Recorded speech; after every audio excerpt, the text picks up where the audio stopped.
Abdullah Mason. Abdullah Mason has been punked twice. And I think part of it is just his personality. He's not a vocal guy. He's somebody that settles things with his hands. Keyshawn is the opposite. He's a vocal guy. And he settles things with his hands as well. But he's pulling up on Abdullah. This is the second time he did it. The first time was at the press conference with De Los Santos, where he said, when me and you gonna fight? And Abdullah said, I don't want to talk to you right now, which was whack. That wasn't the right answer. But Abdullah is not really used to all these cameras. He doesn't seem to be a very talkative dude. Seems to be sort of an introvert. So every time he meet up with Keyshawn, it's going to look like he's getting bullied. Sadly. Right? This is the second time it's happened. And Keyshawn is like, man, you can fight this year. Abdullah says, oh, I got a belt. You don't have a belt. And Keyshawn tells him what I've been saying for years. It doesn't matter. The casual fans, the millions that watch boxing from time to time, the ones that you want to watch your pay-per-view, they don't care about a belt. The only belt that they care about is belt to ass. They don't care about no WBO, WBC, WBA, IBF, Ring Magazine. They don't care. Hell, you can have a Zuffa belt. The fans don't care. You can have a WWE belt. They don't care. Can you fight? So, of course, people are going to say Keyshawn is picking on Abdullah. Abdullah's too green. Abdullah's not ready. What people don't realize is this. Two things. Number one, Keyshawn doesn't have that much experience. Abdullah has more fights than Keyshawn. I think it's 20-16.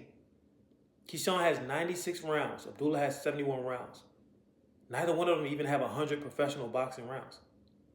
So the experience that Keyshawn is riding off, that everybody is crowning him for, is his Olympic experience. But he lost. And the guy that he lost to, right, Andy Cruz, does not look as dominant in the professionals as he did in the amateurs. What does that tell you?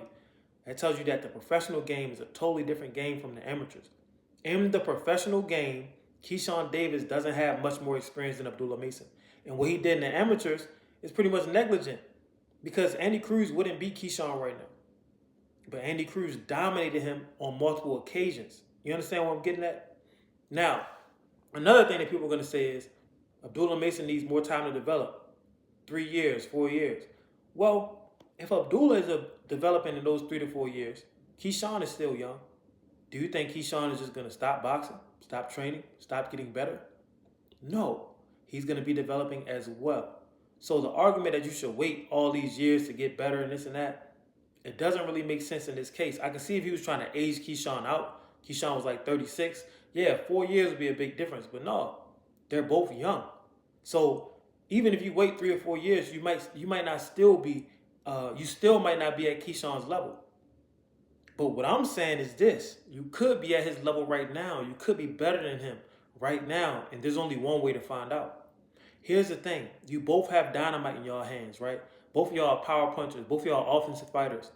Abdullah Mason, physically, you're more talented than Keyshawn. You know why? You got something that you can't teach: height and reach.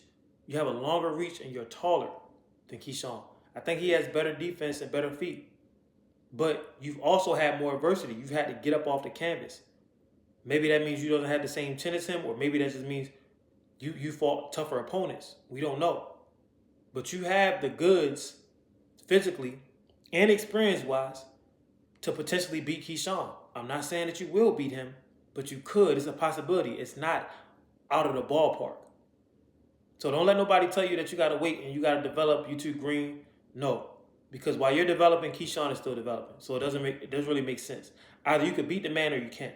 And don't let the man punk you. I know you may be an introvert, but next time he run up on you, jack him up. I'm not saying like in a violent way. I'm talking about in the show, just to show the public that you're not going to go like that. Ali did it with Frazier.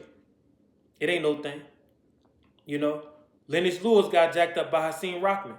Sometimes you got to, put a little bit of hands on somebody to show them, hey, you're not going to be coming up and be talking crazy in front of these cameras, because you have a brand to protect as well. But y'all let me know what y'all think.